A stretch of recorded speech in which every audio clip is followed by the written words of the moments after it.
Renan, por que dá tanto pau em carro francês? Boa noite, mais um PowerCast. Também pode. Não quero. Curtiu o gelzinho do Tibiru. E hoje estamos com nossos convidados, junto com uns brabos de bom PowerCast.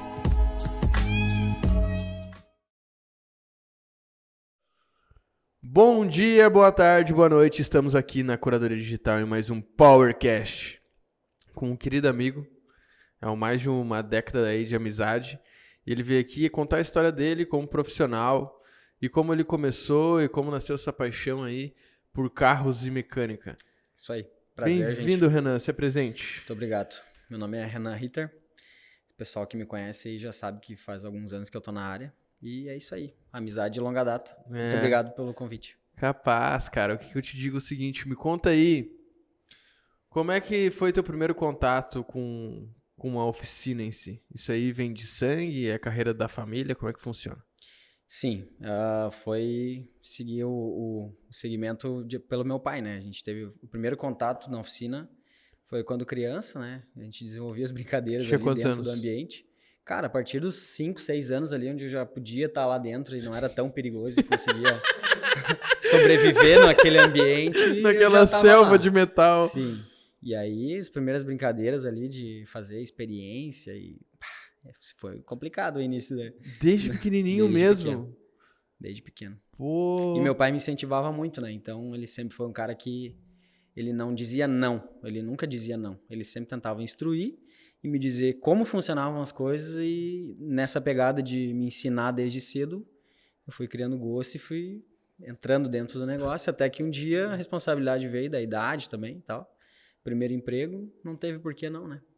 Tu começou com quantos anos trabalhar mesmo? 14 para 15 anos, mais ou menos. Ali o negócio começou a ficar um pouco mais sério. Eu ainda estudava na parte da manhã, né? E eu ia só meio turno na oficina, e aí eu já comecei a pegar, assim, diariamente. Antes eu já ia, assim, às vezes ajudava ele em alguma coisa, alcançava alguma ferramenta, alguma coisa, mas aí de 14 para 15 anos, mais ou menos, ali, eu comecei todo dia e ter uma responsabilidade de horário, né? Mas, com certeza, não era um trabalho, eu não considerava ainda um trabalho não tinha nem maturidade, real, porque né? eu não tinha muita maturidade. E porque eu também não tinha experiência, né? Então eu tava lá mais assim para entender como é que funcionava. E esse primeiro contato foi assim. Deixa eu te fazer uma pergunta.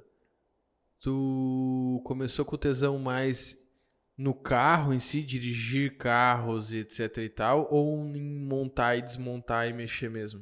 Tu sabe isso? Achar problema das coisas, assim, destrinchar tudo. É muito raro essa vontade, né? Aí é que tá, cara, é que o negócio não é só na mecânica. Quando tu gosta de manutenção no geral, tu aplica em várias coisas, né? Tipo, eletrodoméstico, computação.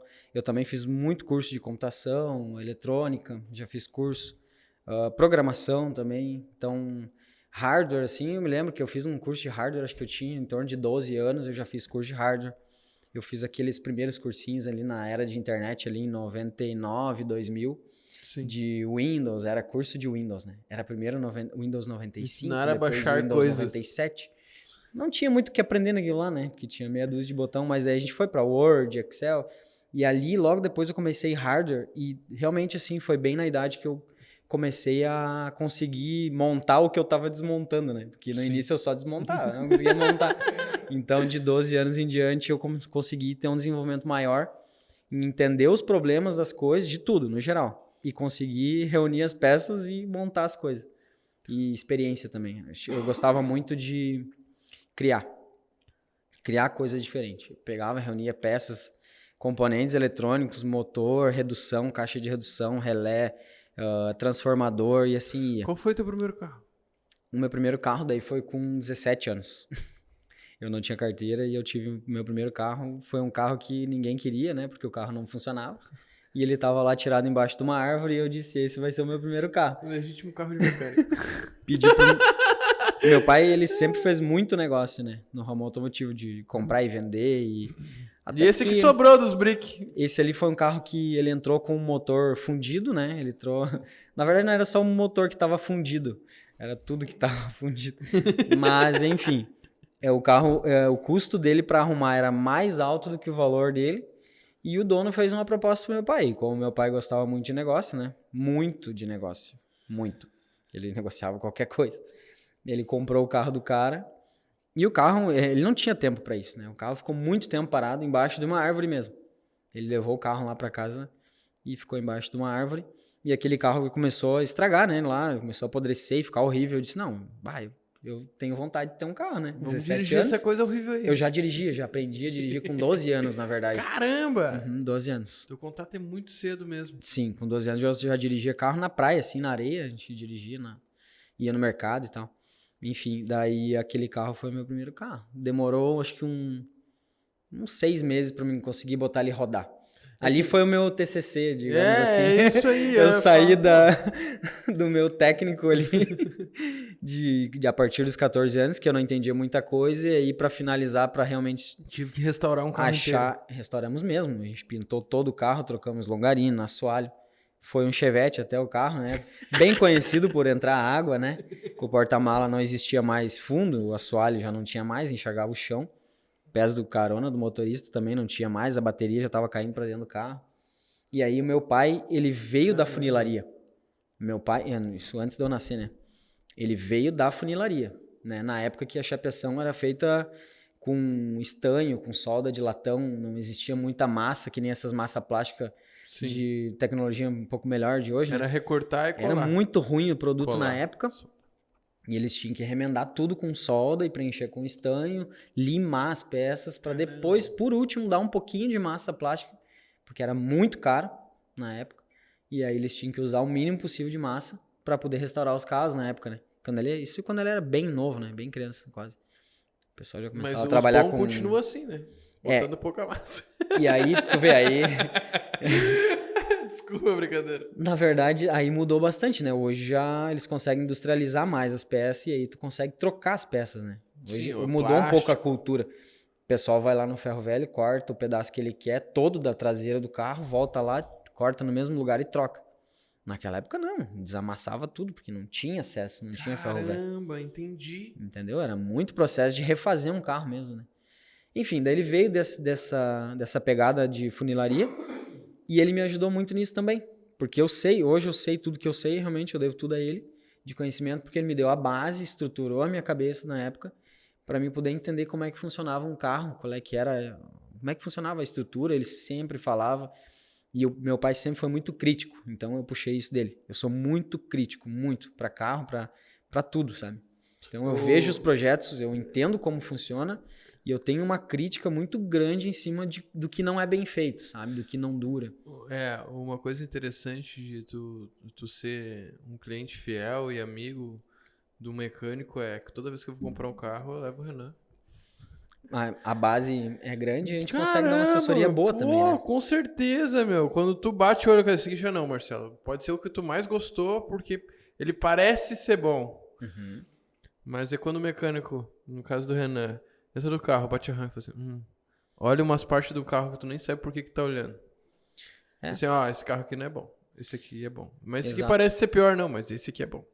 Hoje em dia tem muita... Doido, porque às vezes é só estética de uma peça. Maquiagem. Os carros são muito maquiados hoje em dia, né? Então, outro ponto também, curiosidade. Isso aí é interessante tu pegar e falar pra nós assim, pô, vou comprar o carro indiferente de um terceiro, desde que seja revenda a uma pessoa. Coisas que tu deveria olhar para o cara não se embretar. Se ele não pode levar o Renan como mecânico pra dar uma olhada. Muito importante e não é difícil, cara. É muito fácil, na verdade. Principal de tudo, primeiro, tu começa pela estrutura do carro. Um carro que não tem uma estrutura boa, tu não consegue resolver isso tão fácil. Hoje, o custo está muito alto para te refazer um serviço mal feito, um carro que não tem uma estrutura legal, um carro quebrado, digamos assim, de estrutura, um carro com uma pancada um pouco forte aí que mexeu na estrutura dele. Hoje em dia tá difícil, não tem profissional e as pessoas que fazem, que são profissionais nisso, são muito caro, não é viável. Então é mais viável tu pagar um pouquinho mais caro num carro e começar pela estrutura. Então a gente falou de estrutura. O que tu vai olhar na estrutura? Primeiramente, se o carro não tem histórico de vir assim de regiões mais perto do litoral. Tu vai olhar os podres, né? Se não tem início de ferrugem. Tem alguns pontos do carro que funcionam que nem uma bandeja, assim, que normalmente ali a água fica empoçada e começa a brotar na pintura, tu já vai ver algum tipo de bolha. Começar a erguer a pintura e ela não tá lisa, não tá reta, tá erguendo um pouquinho, já é um sinal de que tem algum podre escondido embaixo da pintura. Ou alguma maquiagem que tu não tá vendo, já que tu viu uma bolha em algum lugar, provavelmente já teve outras bolhas maiores e foi escondido isso. E é muito fácil de esconder. Outra coisa, então, a respeito das batidas, né? O carro, quando tu recebe um impacto muito grande na frente ou atrás, tem as estruturas principais dos monoblocos ali, que é como a gente chama de longarina. É como se fosse um tubo, né? Quadrado, e aí ele serve de reforço para a estrutura não torcer. Normalmente, quando o carro tem uma pancada muito forte, esses tubos eles mudam de posição ou de comprimento e acaba dando alguma ruga. A gente chama de ruga. Então, tu tem que sempre acompanhar e verificar se não tem nenhuma ruga que não é original, porque algumas rugas são originais do processo de produção, né? Sim. Então, principalmente perto dos para-choques dianteiro e traseiro. Principal, porque 99% das batidas é ou na frente ou atrás, né? Sim. E aí, depois de tu olhar as longarinas dianteiras e traseiras, tu vai olhar as laterais, perto da região das portas, onde ficam as dobradiças. Ali também tem lugares que às vezes a batida é de lado, na lateral, e é muito difícil de arrumar. O carro, não é que ele não presta. Esse tipo de pancada lateral, ela não é tão grave, porém, ele vai criar muito estresse no dono no decorrer do tempo, porque as portas não vão fechar direito. Vai ter muito barulho andando em calçamento, tu vai sentir ruído, uma bateção forte, porque vai ter contato de ferro com ferro. E às vezes, dependendo da pancada, pode também desalinhar o carro, né? Ter uma... Sim. Daí então, o famoso que ele fica andando de lado. Assim. O cachorrinho de carroceiro aquele que anda uma patinha pra um lado, outra pro outro. É isso aí. Cara, na faixa dá pra ver vários exemplos. Assim. Daí de estrutura seria isso. Aí entra a parte de pintura, que não é estrutura. A parte da pintura é mais fácil de resolver. Se o carro levou alguma pancada, o interessante é tu identificar qual que é a região, ver onde é que tem uma repintura. Aí já é uma coisa um pouco mais complicada.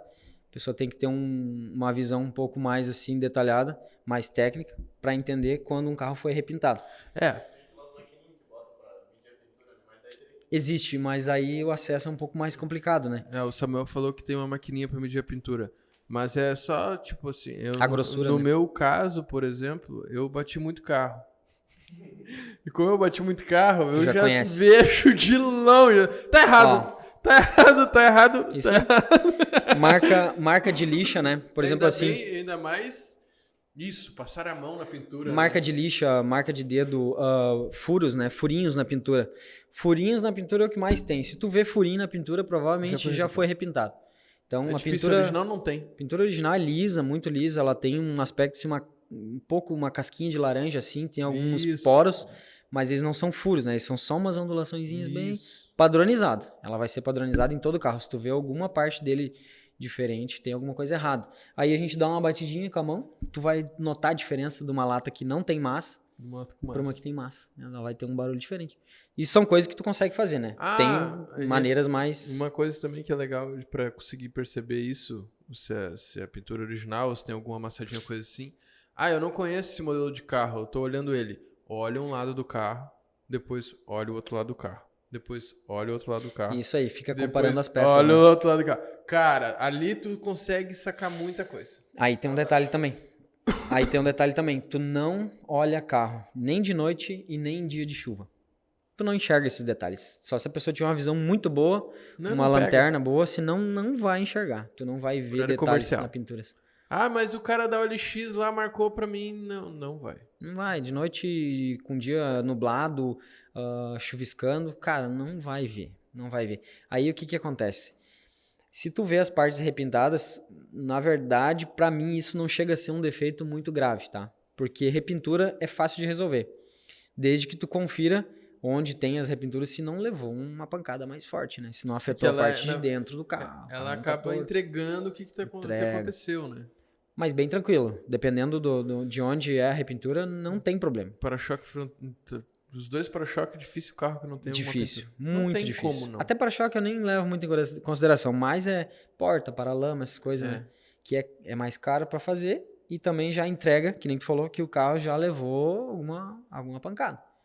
Então, esse ponto, eu não consigo desclassificar um carro. Eu até não não Tá, e condeno aí, um carro quando eu por essa chego pra parte. motor, assim, pô, isso pra mim é o maior pepino. Eu sei quando eu tô sem bateria ou quando tem problema na arranque, que ele faz toc, toc, toc, ou não faz nada. Que eu tive problemas com isso, mas tipo assim, pá, eu vou aí ver um carro pra comprar. Motor, não aparentou nada no painel. Como é que eu posso saber o que tem? Tá, mas aí entra um detalhe. Não acende nenhuma luz do painel. Não quer dizer que não tem nenhum problema. Eu sei, por isso que eu tô... Tem carros que o pessoal apaga as luzes do painel para elas não acenderem. Então tem que... Já simplesmente peguei cortar muito. o fio atrás. Tem que ligar a chave, fazer o check das lâmpadas, ver se as lâmpadas estão acendendo com o motor desligado e depois de ligar o motor, ver se elas apagam, né? Não adianta só tu chegar e bater a arranque. Não tem nada aceso. Beleza, daí o cara bota o scanner, tem só 30 e poucas falhas. Tem muito disso, cara. Muito. loucura, cara. Nós estamos falando de muito disso. Muito. Eu pego muito. O carro maquiado, escondido, defeito, assim. Mas assim, Marcelo, que nem a gente falou de mecânica, tu perguntou de mecânica. Alguns pontos da mecânica não são graves. Tipo, o que é... A gente tem que classificar em duas coisas. Mecânica preventiva e mecânica corretiva, tá? Beleza. A corretiva é quando tu tem um problema mais sério, um valor mais alto agregado, uma coisa mais demorada, e que tu vai gastar muito dinheiro para arrumar. As preventivas é aqueles itens que eles têm desgaste natural. Então, eles vão ser de acordo com a quilometragem do carro. O que o pessoal tem que sempre ter na consciência, o que é difícil de botar na cabeça dos clientes, de tentar educar eles nesse sentido, é que quando tu está comprando um carro usado, ele sempre vai ter coisas para fazer.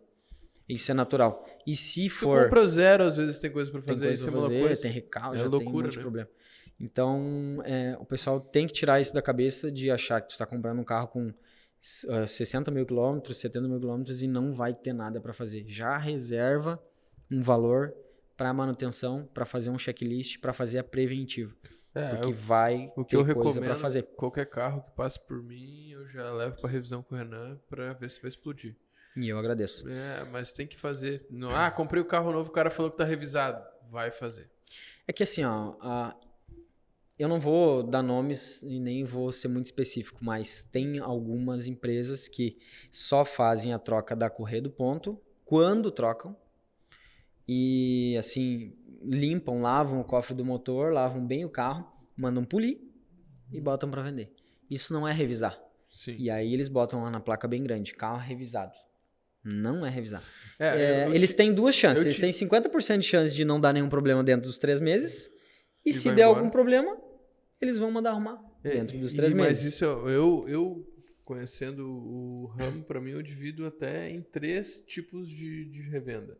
A revenda que pega o carro e vende, do jeito que tá, não interessa como é que tá. Tem empresas que fazem isso. Se ela escreve lá repasse, tudo bem.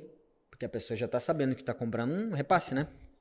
Mas é que eu tô falando, como tô sem nomenclatura, assim, estilos de negócio. Tá. Estilos de negócio, vamos chamar Mas assim. é difícil, né? Quando a pessoa não fala. É complicado. Mas tem quem só pega o carro e repassa do jeito que tá.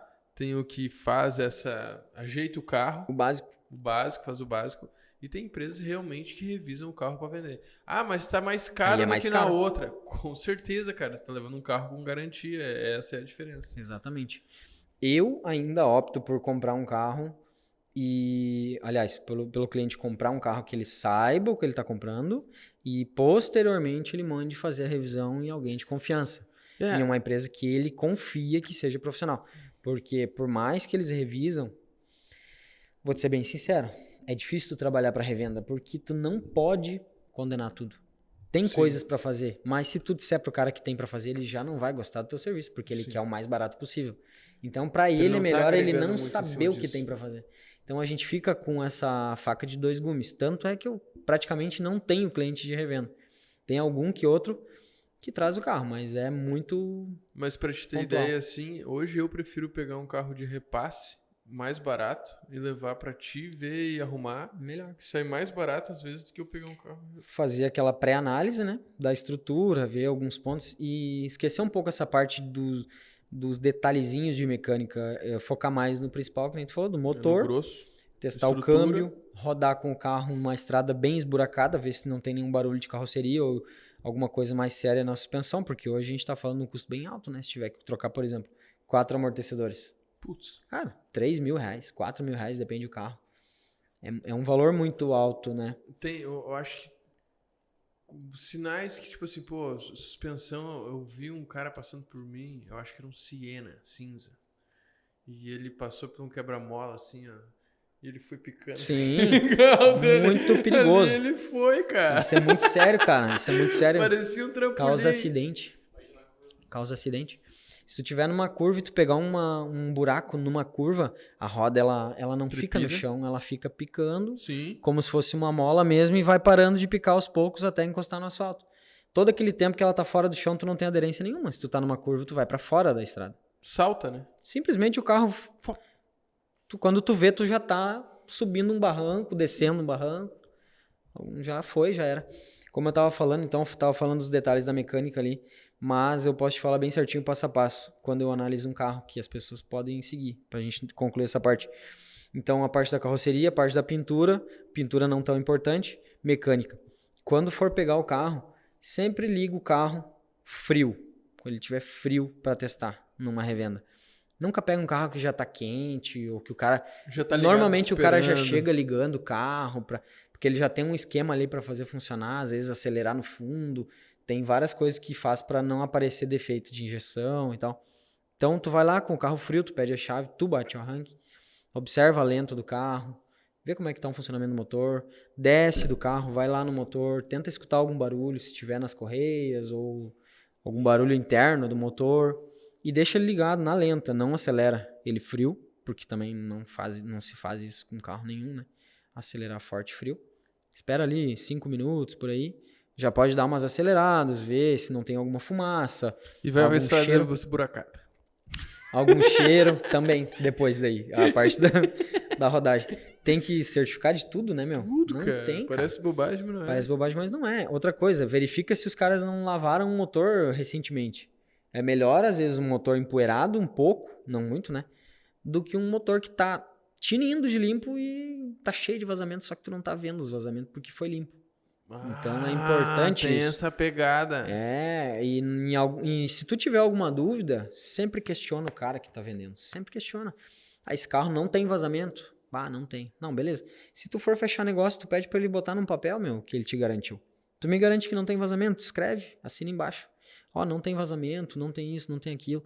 Então, bota um carimbinho ali, CNPJ. Se o cara, ele não se importar, né, ele tá agindo de boa fé, Vi que ele tá agindo naturalmente. é porque aquilo que ele tá falando é real. Agora, se ele já... Não, peraí, eu não vou falar nada, né? Eu não vou me comprometer com nada. Já é porque ele tá com dúvida. Nem ele acredita no que ele disse, né? Uhum. Então, essas coisas tem que certificar. Então, barulho do motor, fumaça, verificar se o motor não foi lavado recentemente. Barulho nas correias. Depois tu dá uma acelerada. Verifica se em altas rotações também o motor não tem algum barulho. É interessante acelerar ele um pouco parado. Funcionamento geral do motor, das luzes, puxa o freio de mão, já aproveita que tá ali dentro, às vezes dá uma puxadinha no freio de mão, vê se o freio de mão tá firme, se o carro não tá correndo, verifica os pedais, vê se o pedal do freio tá bem alto, não tá meio baixo, embreagem, testa a embreagem parado, até tu pode testar, freio de mão puxado, pode tentar ver onde é que tá o ponto dela, verifica se ela tá macia, se não tá fazendo barulho, acelerador tá sensível, ou tu tá tendo que pisar muito pro carro erguer o giro, talvez tenha algum problema. Entendeu? Tá perdendo potência. Isso é muito rápido. A gente tá dois falando toques. de 5 minutos. Deixou o carro esquentar, acelerou, testou, olhou pra trás, não tem Aí fumaça, o não cara tem fala, barulho. não, vamos pra faixa testar o carro, não. Nós vamos Quando ali o cara- na rua de trás. Exatamente. Agora eu peguei essa aí. Anda, Porque tu vai testar na faixa, tá ali, retinho, planinho, tudo certo, tudo pra dar certo. Cara, testa, porque assim, ó, Faz curva. se a gente estiver falando num carro na faixa de 30, 40 mil reais, que é mais ou menos o que o pessoal mais negocia, se uma caixa de direção que estiver batendo, já é na casa dos 2 a 3 mil reais. Então é um custo alto. Se os amortecedores estiver ruim, a gente está falando de 2 mil reais cada par, ou 1.500 por aí, dependendo do carro. Vamos supor que tem que trocar bucha de balança, amortecedor, coxim e caixa de direção. Tirando a caixa E de aí? direção, vai dar problema nesses três tudo ao mesmo tempo. O cara tá preparado para fazer essa manutenção? Tu tem reservado 5 mil reais para gastar numa suspensão? Então são coisas caras. Câmbio, daí a gente falando em câmbio da embreagem, é parado, né? Aí tu vai rodar com o carro. Beleza, primeira coisa, fecha os vidros, fecha tudo em silêncio, Desliga o verifica. som. Sem som, escuta os rolamentos de roda, escuta os pneus, Escuta o câmbio quando entra as marchas, não tem barulho, não. Quando tu solta a embreagem, não dá algum ronco, alguma coisa alta, algum barulho alto. Não, tá tudo quietinho, tudo silencioso. Já é um indício de que tá tudo bem tranquilo, assim, tá de boa. Aí, que nem tu falou, vai pra buraco, testa batida, impacto mais profundo. Troca a marcha pra caramba pra ver se, tipo Troca assim, ó, todas e as o marchas. mais legal de trocar marcha, tipo, ela é uma coisa que é uma máquina, né? Então É uma tu só máquina. encosta e plof, coloca. Tem que entrar Plof, fácil. coloca. Se tu tem que fazer força em qualquer uma, já tem o sinal. Se for entrar com o câmbio e der algum barulho já na entrada, arranhar alguma coisa, já tem coisa errada. Um câmbio também é uma coisa cara pra fazer. Ah, se o carro for automático. Se o carro for automático, quando tu tiver parado e engatar o drive, tu tem que sentir que o carro já engrenou rápido. Ele não pode chega demorar até quase dar uma muito. trancadinha, né? Se o carro demorar muito para engrenar e quando ele engrenar ele dá um soquinho, sinal de que o câmbio não tá 100%. Ele já tá tem com desgaste. Às vezes ele tá trocando as marchas andando bem, mas a primeira engrenada ela denuncia se o câmbio não tá com uma vazão de óleo ou um óleo muito fora da data de validade, quilometragem. Isso é importante fazer, porque o câmbio automático também é muito caro para fazer, muito caro. Boas dicas aí, Renan. Parabéns, hein? E aí, andando, o câmbio automático, deixa ele trocar todas as marchas, deixa ele fazer o serviço dele. Força ele também para ele trocar marchas em altas rotações. Tenta Ele fazer liga trocas como se fosse quase um embaixo. segundo estágio, né? Quando tu pisa fundo, ele não sobe as marchas. Ele... Aí é que tá. Aí a gente tem, se a gente falar de câmbio, a gente tem no mercado hoje 5, 6 tipos de câmbio automático. Aí é muito assunto, né? É infinito. Entendeu? Tem mecânica especializada só nisso, de tão Exatamente, infinito que oficina é, né? mecânica só de câmbio. É. Hoje, Qual o melhor câmbio, Renan? O Samuel perguntou. primeira coisa, o mais novo. Segundo, O mais novo. É que mudou muito, meu. A tecnologia tá muito avançada.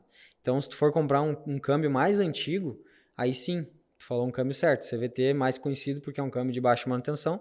Na verdade, o CVT, ele não é... Ele é automatizado, ele não chega a ser um câmbio automático. Ele faz as trocas automáticas, mas ele não tem todo aqueles conjuntos de marchas e engrenagem. Sabe como é que funciona um câmbio CVT? Não. Cara, ele, na verdade, ele é o primeiro sistema de relação inventado pelo ser humano. É com rondana dentro. Só que em vez de uma correia de borracha, é uma corrente. Uma corrente mista, com borracha e ferro nela. E essas rondanas, elas abrem e fecham e trocam a relação só pela correia. Uma rondana abre e a outra fecha. Então a correia vai trocando de relação. Que loucura, E aí ela está pré-estabelecido na memória do robô que faz a troca, né? Ali, às vezes é robô, às vezes é solenoide que faz a troca. Está pré-estabelecido a relação de cada marcha. Então aqui é a primeira, aqui é a segunda, aqui é a terceira, aqui é a quarta. E ele só faz isso, ele vai e volta. Só vai voltando. Por isso que não dá manutenção. Ele é muito simples. Simples. Ele é leve, ele é simples. E ele tem uma transferência de torque boa também, né? Rápida. Renan, quero te fazer uma pergunta, mas antes disso, não esqueça de deixar seu like, se inscreve no canal, confere nossos patrocinadores. Confere nossos patrocinadores no cantinho da tela e também na descrição desse vídeo, tá? O Renan é nosso patrocinador dessa temporada aqui. Então leve seu carro lá na Renan Ritter, serviços automotivos.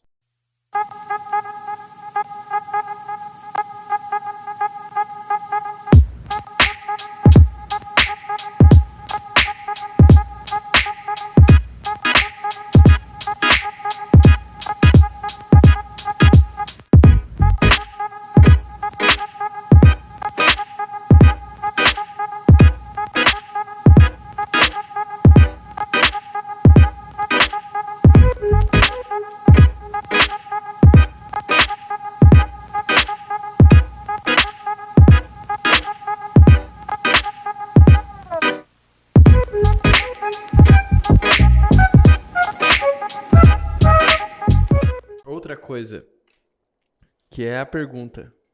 Renan, por que dá tanto pau em carro francês? Hoje eu falo francês, que é Citroën e Peugeot. E Renault? Porque Renault também, Renault né? também. Então, pô, é muito. Nossa, cara, é muito assunto dentro disso. Nossa, cara. Não, Tá, mas vamos falar fazer o do seguinte, escopo, então. assim, das coisas mais Tá. extrapoladas Me que dá. tem, assim. Tu quer que eu fale do principal problema? Ou daqui a pouco, tipo assim... Dos principais.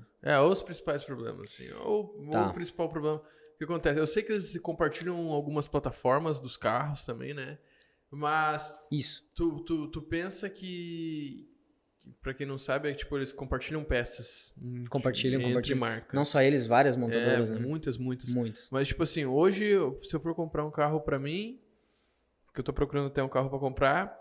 Pode falar o modelo? Eu tô falando Ford Tá. e Chevrolet Tá. e... Ford, Chevrolet Volkswagen, Fiat. e Volkswagen. Tá. Não, Fiat eu não tô querendo. Tá. Fiat eu não tô querendo. Tá. Mas entre essas três. Só que, Beleza. tipo assim, ó, pô, eu penso em comprar um carro entre essas três, eu penso, pô, se eu quiser uma peça de qualquer um deles, eu consigo rápido.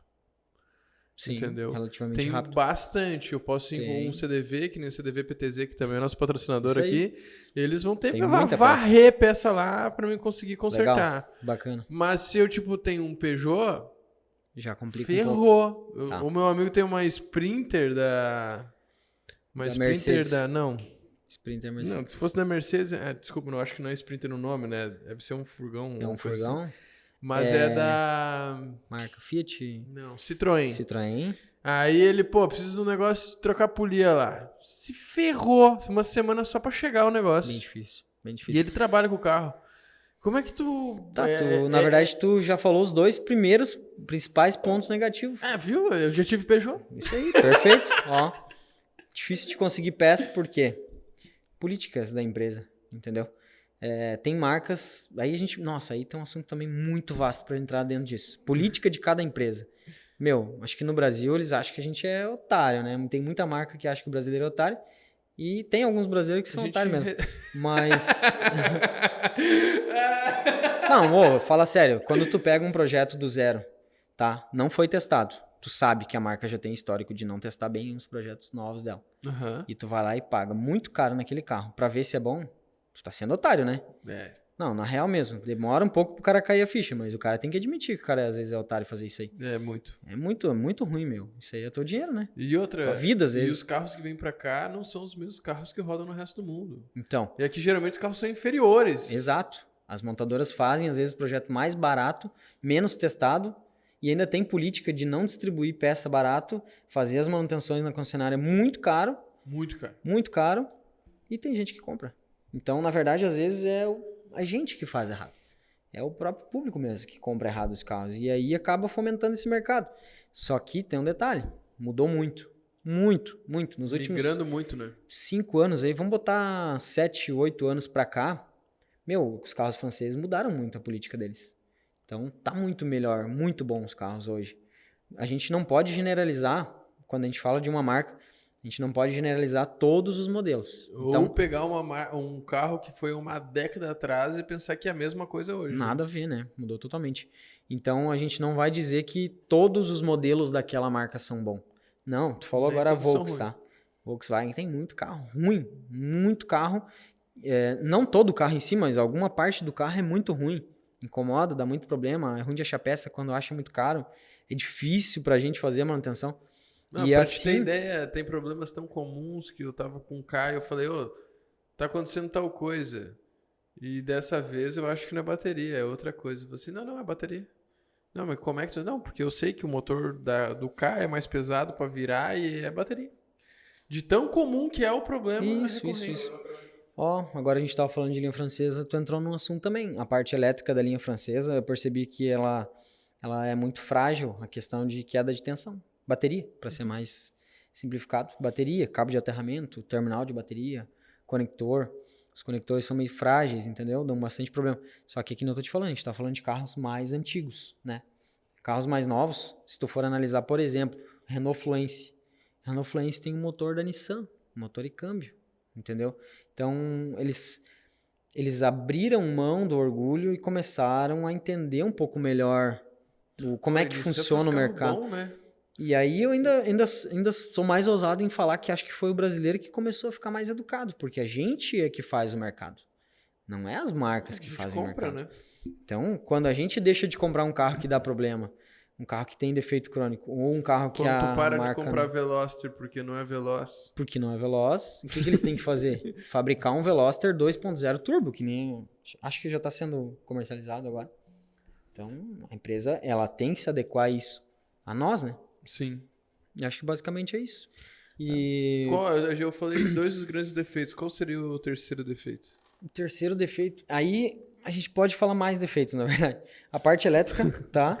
Então, alguns câmbios automáticos ali da linha Citroën, da linha Renault, que deram... Principalmente o L4, que é o mais conhecido, né? O L4 que pega C4...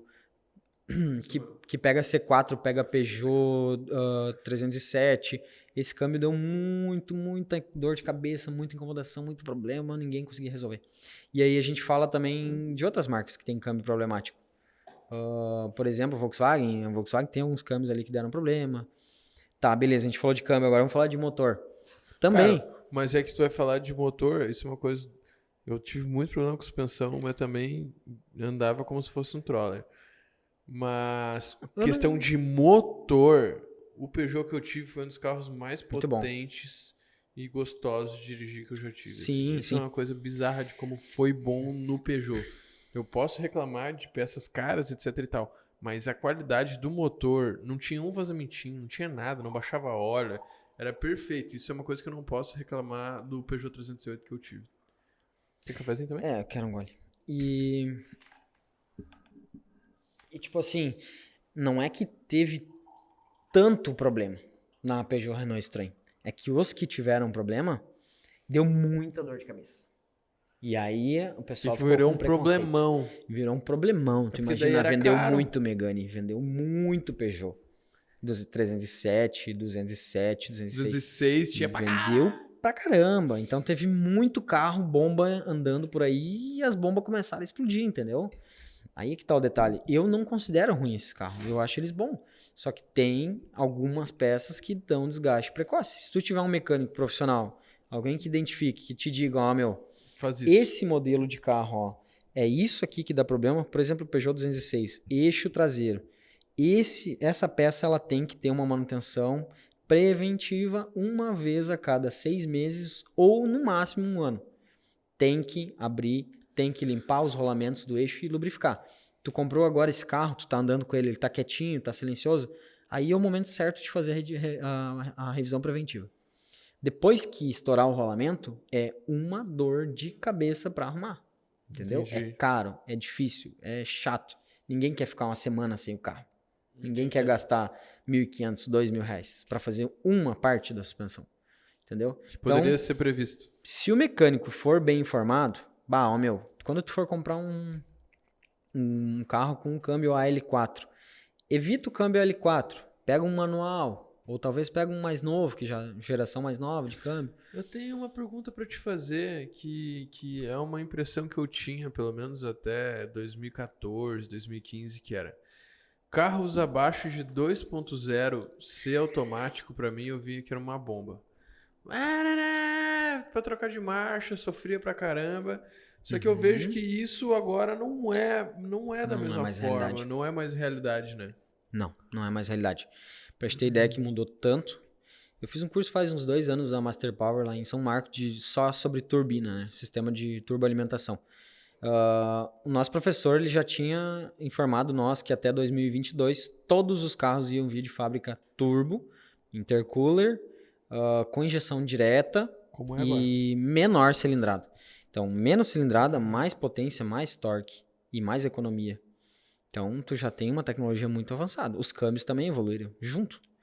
Então, hoje não é mais problema. Tu pode comprar um carro 1.4, 1.0 turbo bem tranquilo que ele vai suprir a tua necessidade. Se tu gosta de andar rápido, ele vai crescer rápido. O UP tá um demônio por aí, né? Muito rápido, muito bom. É um motor muito bom. Eu gosto muito Só dos acho que motores. Tá muito caro, mas tirando isso.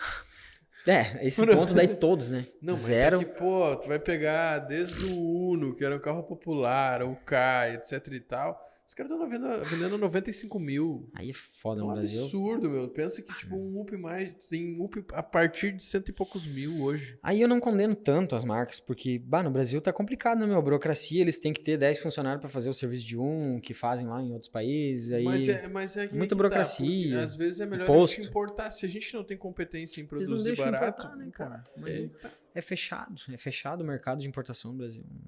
Não é liberado.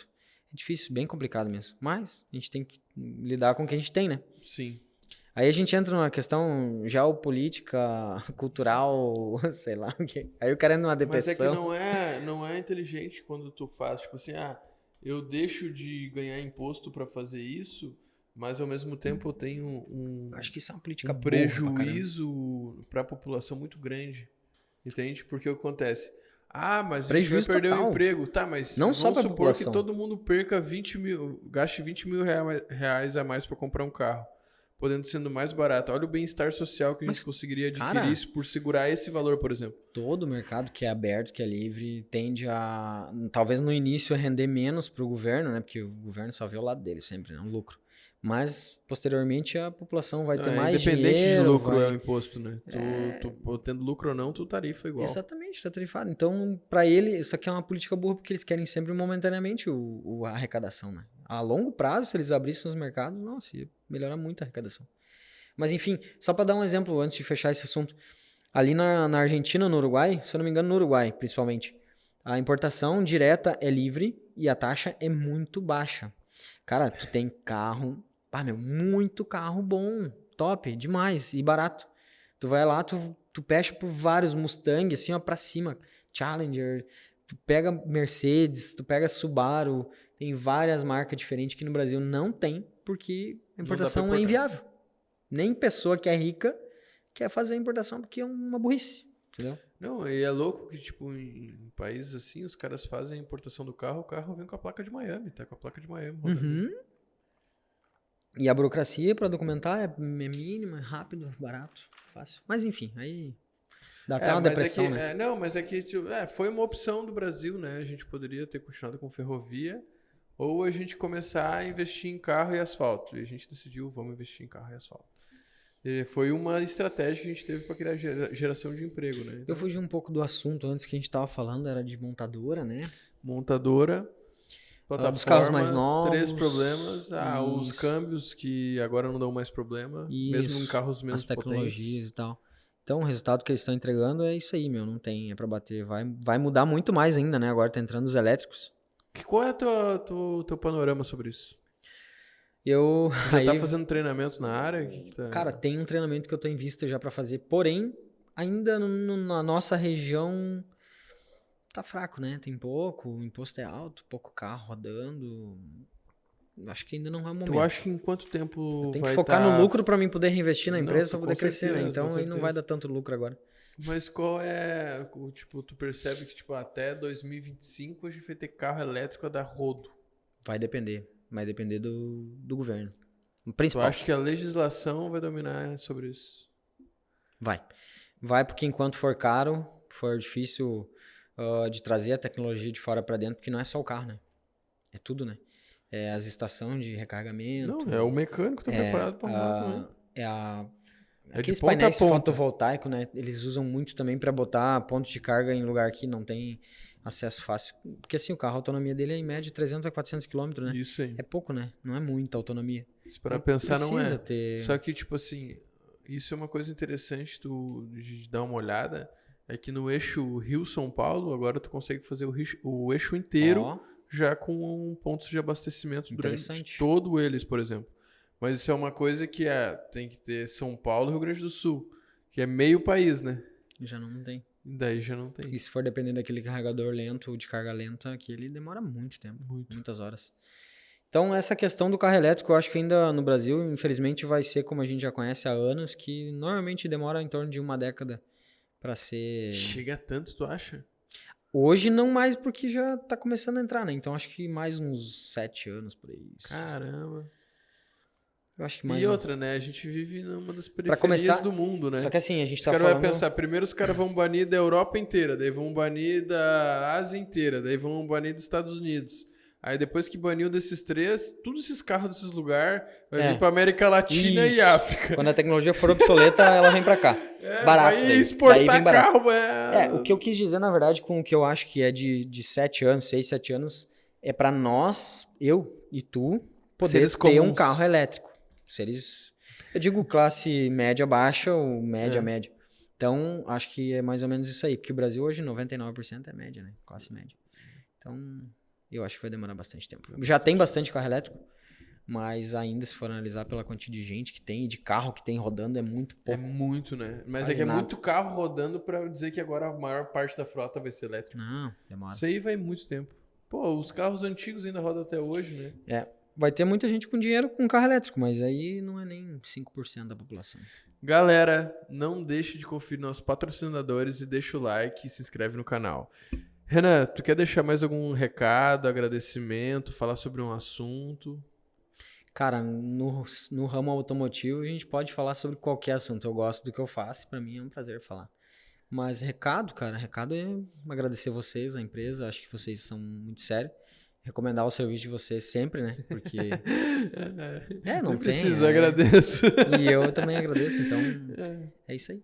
Muito obrigado por tudo. Valeu, Renan. Esse foi mais um Powercast na Curadoria Digital. A gente teve esse convidado incrível. Acredito que na próxima temporada vai estar aí falando mais sobre alguns assuntos polêmicos de carro e etc. E Espero. dando algumas dicas. Eu adoro uma polêmica.